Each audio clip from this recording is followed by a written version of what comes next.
Quando a gente fala de reestruturação, agora a gente já vai começar na parte de casos, né, que eu acho que é o que vocês são mais interessados. É, quando a gente fala de reestruturação, nós estamos falando de trabalhar em toda a extensão do meu terço médio. Vocês conseguem observar que uma reestruturação bem feita, desse lado que está correto, né? A gente tem é, ali a evidenciação da região de malar, né? Que a gente vai fazer o MD Codes, que aí é o CK1, CK2, CK3.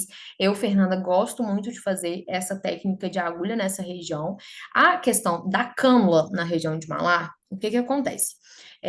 Você estando com a cânula, você vai estar também com uma segurança, né?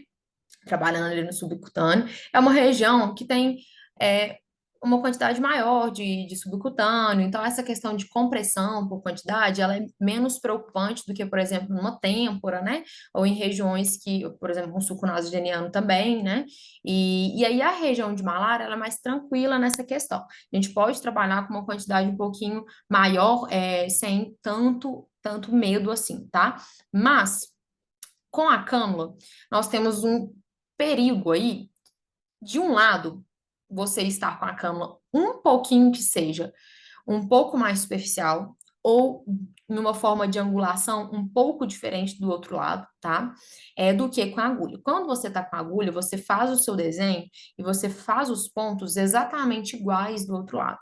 E na hora de reproduzir com o produto, né, o material, não tem erro, você fez aquela marcação e se você tocou ali no osso, você tem certeza que você vai estar na mesma profundidade do que do outro lado também, né?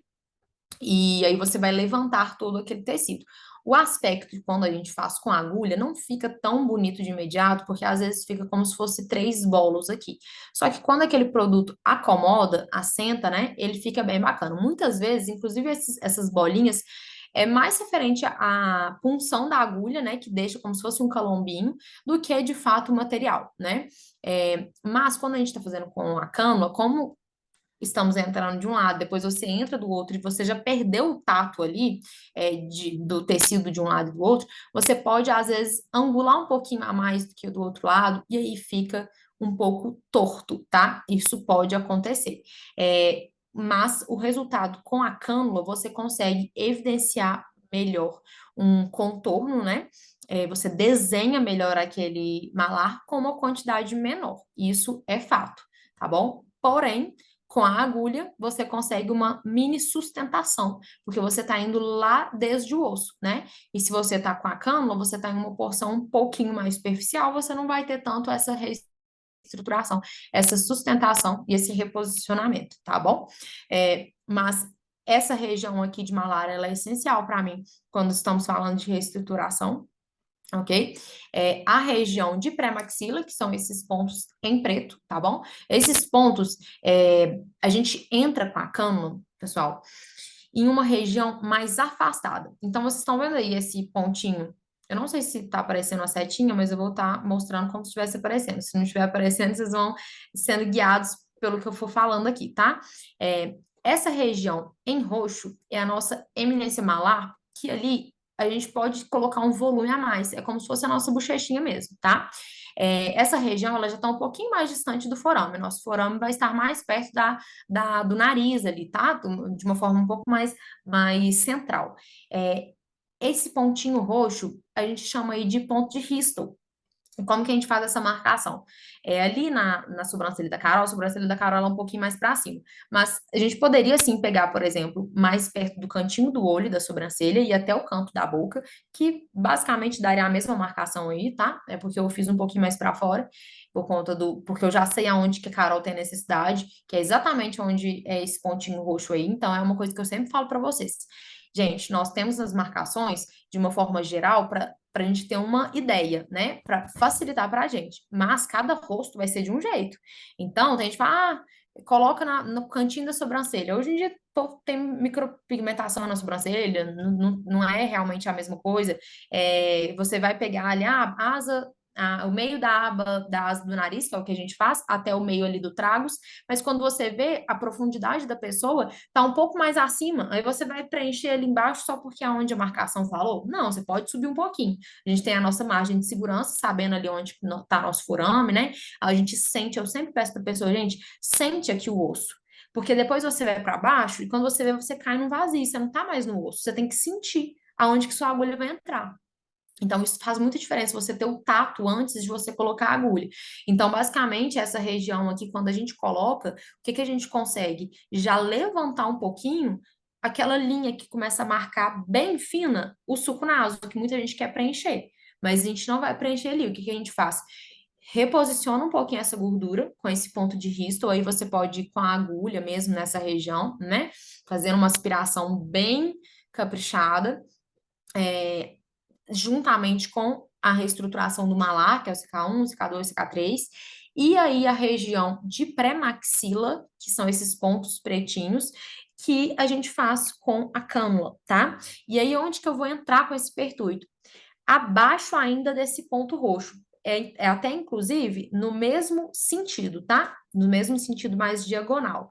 Porém, a gente precisa entrar de uma forma mais distante, porque quanto mais distante eu estiver da região que eu vou preencher, isso é uma dica boa, tá?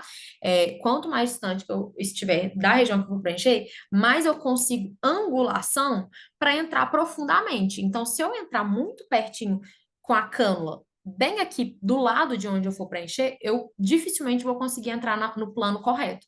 Eu não vou conseguir entrar de uma forma tão profunda ali, porque quando eu entrar, eu vou ter dificuldade até de virar a cama, né? Eu preciso dar uma recuada, mudar a angulação, ir tirando ali a resistência de todos os ligamentos de retenção que tiver ali, né? Sejam eles mais profundos, mais superficiais, né? Gente, quando eu falo esses ligamentos, a gente tem inclusive o ligamento aqui do Tiertroff, que é nessa região de calha, tem pessoas que têm ali o ligamento bem, bem forte, tá? Esse ligamento não é no osso para a pele, a gente pode ter o ligamento ali de mais musculatura e de pele, mas ainda assim nós temos esse ligamento. Então, às vezes é até interessante você tirar, né, esse ligamento antes de você preencher, mesmo que vá preencher abaixo dele, tá bom?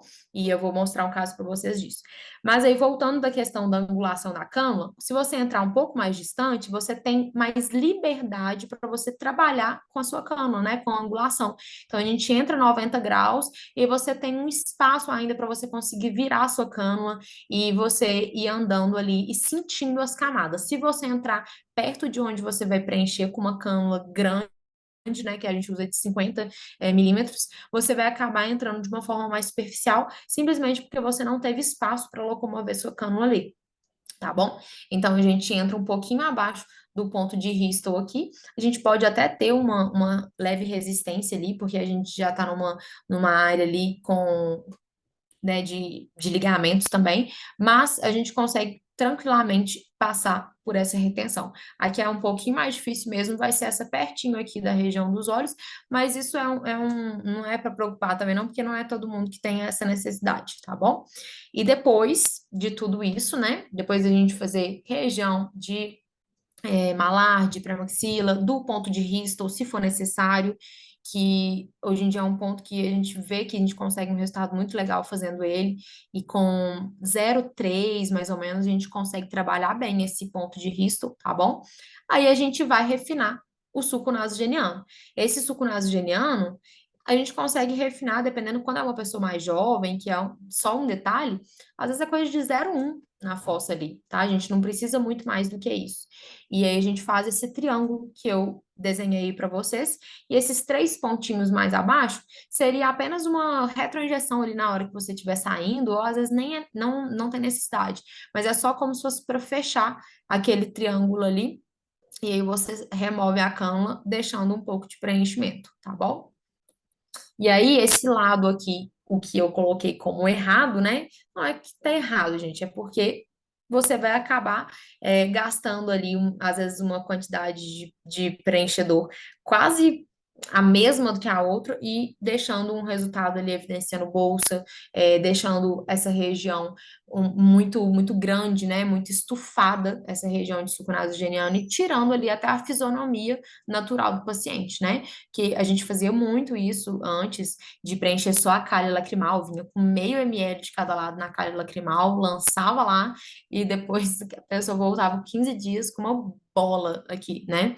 E a mesma coisa do sulco naso, é uma região que a gente movimenta muito, né? A gente fala o tempo todo, a gente sorri. Então, esse material, para ficar ali, ele precisa estar bem acomodado, né? E aí, a gente não pode trabalhar com uma quantidade tão grande, porque senão ele vai se deslocar, né? E normalmente ele desloca para cima e evidencia mais ainda aquele sulco. Aí aqui a gente eu tenho uma outra marcação aí, né? A mesma coisa que eu tinha feito lá na fotinha da Carol, mas para vocês verem aí a marcação mais de perto, né? O que que a gente marca? Tá vendo que nessa foto já tá mais próximo do olho, né?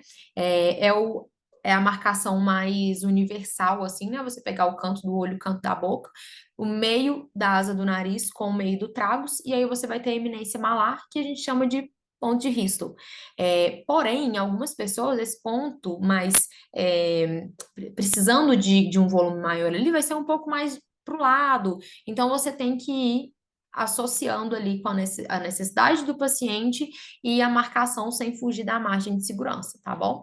Então, às vezes, esse ponto ele pode ficar um pouquinho mais perto ali dos pontos do malar, como se fosse uma continuação dele, né? E não tem problema nenhum. Tá bom? Fica até mais bonito e tem até uma segurança maior, porque foge um pouco da região de forame e de onde passa ali, talvez a gente tenha variações anatômicas, né? Que a artéria facial e depois ela vira angular, ela passa de uma forma mais lateralizada. Então, quando a gente fala de variações anatômicas, a gente tem que pensar muito mais na preocupação da variação anatômica sendo de lateralidade do que de profundidade, né? Então, a gente tem que tomar esse cuidado aí. Aí eu coloquei a imagem novamente do triângulo invertido, né? Que é justamente isso que a gente consegue melhorar, devolver um pouco essa base triangular ali para a região de malar com esse preenchimento de MD codes e de histo.